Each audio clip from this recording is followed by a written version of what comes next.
Hey e-commerce marketing podcast listener, I wanted to let you know that we have created the 6-month guide to marketing your e-commerce store. You can download this guide by visiting getosi.com/guide or by texting getosi to 33444. This guide will show you how to get more traffic, sales, and conversions for your online store. Get the guide right now by visiting getosi.com/guide or by texting getosi to 33444. Welcome to the e-commerce marketing podcast. Today's guest is Mike Michalowicz, and Mike had founded and sold 2 multi-million-dollar companies by his 35th birthday. And confident that he had the formula to success, he became an angel investor and proceeded to lose his entire fortune. Then he started all over again, driven to find better ways to grow healthy, strong companies. Among other innovative strategies, Mike created the Profit First formula, a way for businesses to ensure profitability from their very next deposit forward. Mike is now running his $3 million venture, is a former small business columnist for the Wall Street Journal, is the former MSNBC business makeover expert, and is a popular keynote speaker on innovative entrepreneurial topics, and is the author of Profit First, Surge, The Pumpkin Plan, and The Toilet Paper Entrepreneur, which BusinessWeek deemed the entrepreneur's cult classic. Welcome to the podcast, Mike. Oh, thanks so much for having me. I appreciate it. That was a lot to read. Yeah, that was a lot. We should do a shorter one next time. It was a lot, but you've accomplished a lot. Congratulations. And again, thanks for being on the podcast. Thank you. Yeah, I've accomplished a lot, but I've had more dark days and more challenges, quite frankly, than anything else. And I think that's the important part. People listening to the show may say, "Oh, here's another blowhard with all these successes," and those are just a few bullet points of wonderful accomplishments that I was blessed to have. But the reality is, a lot of my entrepreneurial life has been struggle and challenge, and I'm devoted now to fixing that stuff for myself and hopefully for others too. Okay, and before we get into talking about the Profit First formula, why don't you just give us a summary? I mean, I know I've mentioned a lot in the intro, but why don't you just give us a little bit more about yourself? Sure. So I'm an entrepreneur. Right out of college, I started my first business, and I've done that for 2 decades now. But about 8 years ago, I decided to devote my full attention to being an author. So while I still own a business, actually I own a couple businesses today, I don't run those businesses. What I do full time is study business successes and business failures and try to figure out what the triggers are for success. And I've written 4 books. Most recent is called Profit First. I also wrote a popular book called The Pumpkin Plan and a couple others. And quite frankly, everything I write is based upon mistakes I made, and I'm trying to fix my own ways by researching and discovering what others do. And I've been very fortunate, very blessed, I feel, that my books have resonated with entrepreneurs and is serving them too. Okay. So again, thanks for being on the podcast. Why don't we go into the Profit First formula? What's the Profit First formula? So the existing formula that all entrepreneurs follow, and this includes in the e-commerce space, is that sales minus expenses equals profit. It's the foundational formula for business. And I discovered that formula, even though it's been around forever and it's foundational, it's actually a lie. It's wrong. Most businesses are not profitable. They all follow that formula, but they're not profitable. And there was a study conducted in part by the SBA. There was other organizations, as far as I know, and they discovered that 83% of small businesses, a small business defined by the SBA, is a company that does $25 million in revenue or less. That 83% are not profitable. What Profit First is I built a system that's not based on logic, but based on behavior. The realization that it is human nature, when something comes last, it gets ignored. So when we say profit is the bottom line or the year end, that's all terms for saying it's the last consideration. And therefore, it never happens for most businesses. We wait till the year end, the profit didn't occur, we're upset. We say, well, maybe next year it will. And then it doesn't. And then we kick the can down the road further and say, maybe the year after. So the fundamental shift I'm arguing is that profit comes first. The formula is now sales minus profit equals expenses. And in practicality, what I'm saying is every time money comes into your business, every time you have a sale, you immediately take a predetermined percentage and allocate that money to a profit account, literally taking your profit first. And then this mandates that your business runs off the remainder, that your expenses are in tune with a profitable business. Because if you do the reverse, our expenses just grow to our sales and we're never profitable. That's not a healthy business. If we take our profit first, we are forcing our business to be designed in a healthy way. And when you can't pay your bills in that scenario, it is your business telling you that you can't afford those bills. We are reverse engineering profitability, the right way for a business to run. Okay. And what are the steps that make up the profit first formula? Yeah, so there's basically 4 fundamental steps. In my book, I detail a lot more, but there's 4 core things you need to know. The first thing is that most business owners run their business off their bank accounts. I call it bank balance accounting. I log into my bank account, I see how much money's there. Now, accountants and bookkeepers and any financial professionals, they never do that. Don't run it based upon the money you see. Instead, read all the financial charts, the bank statements, the cash flow statements, the profit and loss statement, all these documents. Yet most entrepreneurs, myself included, revert to bank balance accounting because it's easy and I can trust my gut. Mm-hmm. Well, instead of changing our behavior like accountants and bookkeepers have been telling us to do for years, or decades, actually centuries, we need to set up a system that works around our existing behavior. So step 1 is at your bank, set up multiple accounts. So I have one, set up I find minimally 5. One's an income account only for the inflow of cash. The second's a profit account to accumulate profit, the reward for founding a business. Mm-hmm. The third account is an owner's comp account. This is the pay you receive, a salary for being an owner/operator of the business. The next account is tax. The business should be paying your taxes on your behalf plus all its corporate responsibilities. And the final account is called operating expenses. And what this allows us to do as money flows into the business is that we allocate money out in advance to spending it, meaning we allocate money out to its purpose before the money flows out of the business so we know its intended purpose. If you just have one account, like most of us do, you spend money on the urgent. Oh, I need to pay those bills, and we revert to that. But when you pre-allocate money out to its different responsibilities first, you know what money is available for what purpose. That's the first step. Okay. And what's the second step?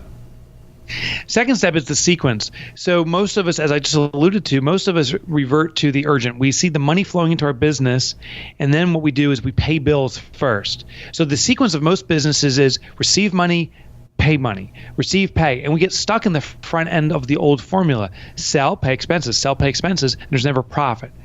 The first thing we need to do once money comes in the business is to allocate it to its purpose. So the sequence we do things is important. When money comes in, no longer pay your bills first. When money comes in, first transfer it to these different accounts we set up based upon predetermined percentages. Maybe 10% to profit. Maybe you're paying yourself 30% of the top line. Maybe you're reserving 15% for your tax liability, and then the remainder goes into operating expenses. Allocate money to its envelopes first, and you'll have clarity on what you can use the money for. If you first pay bills and then start moving money around, you're going to damage the system. You're going to be basically back in the same trap that you were in before. So step 2 is always allocate first. Then you pay your bills from your operating expenses. Okay. Before we move to the third step, do you have like a handout or a PDF that people can go to on your website or something they can follow? Because I'm trying to follow you, and what's happening is I'm reverting back to the old system of, it's just something that you have to train yourself. You're basically training yourself to get rid of that old system to try and follow this new system. That's right. One of the challenges that people have is when I hear the system, they say it makes sense, but it also feels like total overwhelm. It's so much to do that we go back to the old way. While it's not working the old way, at least we're familiar with it. So I can actually share a tip to get started easily at the end of this podcast. But I do have a free resource. I have the one sheet setup system, so you can follow this entire process. It's on one piece of paper. Plus, I have some other resources and notes and guidelines all available for free. It's on my website. It's MikeMichalowicz.com. Maybe you can put that in the show notes because it's a tough name to spell. Yeah. But MikeMichalowicz.com, click on resources. If someone's listening on their smartphone or something, you can also go to Mike Motorbike. That was my nickname in high school. And if you go to MikeMotorbike.com, that's easy to spell. That will also bring you to my website. Go to the resources page. It's all available there for free. Okay. So what's the third step after the sequence? Third step is to remove temptation. So you see, we start allocating money out to these different accounts. Money starts accumulating in our profit account. The owner's comp account, by the way, is our what I call lifestyle account. That's what we live off of. Our personal lives need to adjust to our regular compensation. The profit distribution is an award or reward above and beyond our owner's compensation. So money piles up in the profit account. It also piles up in the tax account. Taxes aren't due every day. They're due sometimes on a quarterly basis, or they're extracted from our paycheck if you have a different type of corporate setup, but they're due periodically. Well, if that money sits in that tax account and the profit account at your bank, it'll only be a matter of time before it becomes very tempting to, quote unquote, borrow that money, which is just another term for stealing. So we want to remove the temptation to steal from ourselves. Mm-hmm. This is when you find a second bank, a bank that you haven't worked with before, a bank that is not convenient. Let me underline that. It's not, N-O-T, convenient. You don't want online banking or starter checks or an ATM card. You want to transfer the money from your profit account at your primary bank over to the secondary bank to sit and hold there, because the goal is to have it out of sight and therefore out of mind. And by doing this with your profit and your taxes, the money stays available for when you need it in the future to pay your taxes or to do your profit distribution. But you're not tempted on the day-to-day to steal from yourself and use it. Okay. And the final step, the fourth step? Fourth step is to get into a rhythm. Most businesses are very reactionary when it comes to their cash management. When money comes in, they panic and pay all their bills. Or they say, finally, we have some money. Let's do X, Y, and Z. And the money goes away very quickly. They go through these peaks and valleys. Well, there's a simplified method that will bring automatic financial balance to your business by getting into a rhythm. I call it the 10-25 rule. And I found for most businesses, the 10th of the month and the 25th of the month, hence 10-25, are the ideal days to do this process. What I mean is money comes in. So say today is the 15th. Money comes in today. It just goes into the income account and sits there. The income account is a holding tray, if you will, for inbound cash. On the 16th, more money comes in. Maybe the 17th, nothing. The 18th, some more money comes in. The money piles up. On the trigger day, the 10th or 25th, in this case, the 25th, the money gets allocated based upon predetermined percentages from the income account to the profit, owner's comp, tax, and operating expense account. The income account goes back to zero. Then, starting on the 25th, more income comes in. It accumulates until the next trigger day, which is the 10th. Money gets allocated, income goes to zero, and we keep repeating this process. What this does is every 10th and 25th, we look at our operating expenses and we pay our bills from there. Now, remember the golden rule. If you can't pay your bills, you can't afford your bills, we have to cut costs or squeeze more value out of the necessary costs, or I should say and, really, it's not or, it's and. Cut costs and squeeze more value out of our existing investments and increase our margins, meaning dictate a premium for our services, find ways to do that. You pay money out of your operating expenses. Then those bills that you pay out, if you send them on the 10th, will arrive by the 15th. That's when half your bills are due, mid-month. When you do this again on the 25th, the bills will arrive by month end, usually when the other half are due. So it gets you in a rhythm with your vendors, which is necessary. You're a vendor to your clients. You want them to pay on time. It's a way to pay on time. But the more powerful component is as the money accumulates in that income account until the trigger day, the 10th or 25th, and goes back to zero, you start seeing what's called cash wave patterns. You see how much your income normally peaks out at every 2 weeks. So you'll start seeing a rhythm. When your cash flow wave is bigger or smaller than you expect, that will trigger you to look into it because it'll be obvious. It's different than expected. And that's when you call your accountant or bookkeeper and really dive into the numbers. This is the most simple way to manage and understand your cash flow without having to read a cash flow statement.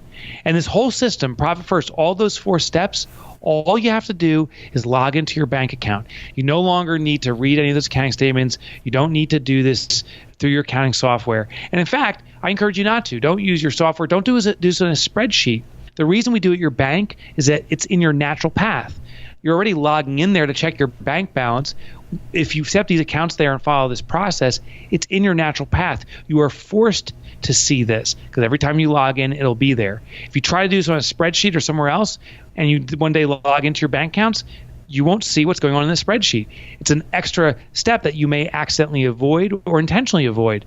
But since it's at the bank, you see it, therefore you do it. Thanks again, Mike, for being on the show and discussing the Profit First formula. If people want to get the book and just learn more about it, if they have questions, where should they go? Well, Profit First is everywhere, so you can go to your local bookstore and get it there, Barnes & Nobles. Or if you prefer online, I'm an Amazon purchaser myself. Go to Amazon. They usually have the best deal. Just type in Profit First. You'll find myself. You'll find the book. You'll find all the other books I've written, and I hope you enjoy it. Do you have an Audible version? Yeah, it's on Audible. It's on Kindle. It's been translated into multiple languages. So if English isn't your native language and you speak Spanish or Portuguese or Afrikaans or so many different languages, it's out there too. Okay. And any final thoughts? Yes. One final thought is we just went through this entire system in, 19 minutes. I mean, we went hyperspeed through the system. This is the system that works. We have 30,000 companies that are doing this, but there's one challenge. I realize it's overwhelming. I mean, you just drank from a fire hose, and therefore it's natural human behavior that when something overwhelms us, to avoid it. So I don't want you to avoid it. I want you to get started. And I found there's the ultimate way of doing it. There's no excuse to do what I'm about to tell you. Today, call your bank, the current bank you work with. You already have a relationship of some sort, either online or with the branch, but contact your existing bank. Set up one checking account there. This is the first step. Set up the one checking account, and we're going to re-nickname it Profit. So that's step one. It should take you 5 minutes, 10 minutes at most. Then once that account is set up, transfer 1% of every deposit that comes into your business. I'm saying literally, if $1,000 comes in, take $10, put in your profit account.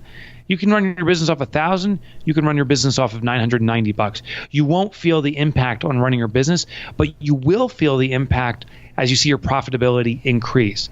And once you start doing this, once you get in the habit of allocating just 1%, it's just a matter of time before you go to 2, 4, 10, and start growing your profitability. And truly, I truly know this, achieving levels of profits that you've only dreamed of. It's very doable, but you got to start now, and I suggest you start small. What's your website again? It's MikeMichalowicz.com. And again, for those who like the shortcut, just go to MikeMotorbike.com. Goes to the same site. Okay, Mike, thanks for being on the podcast. It's been a joy. Thank you so much, Robert. Thank you for listening to the e-commerce marketing podcast. Join the e-commerce marketing podcast Facebook group to learn, connect, collaborate, and grow with other e-commerce marketers at getosi.com/FB. Subscribe to us on iTunes by searching for e-commerce marketing podcast, and please leave a rating and a review. Thank you for listening. See you next time.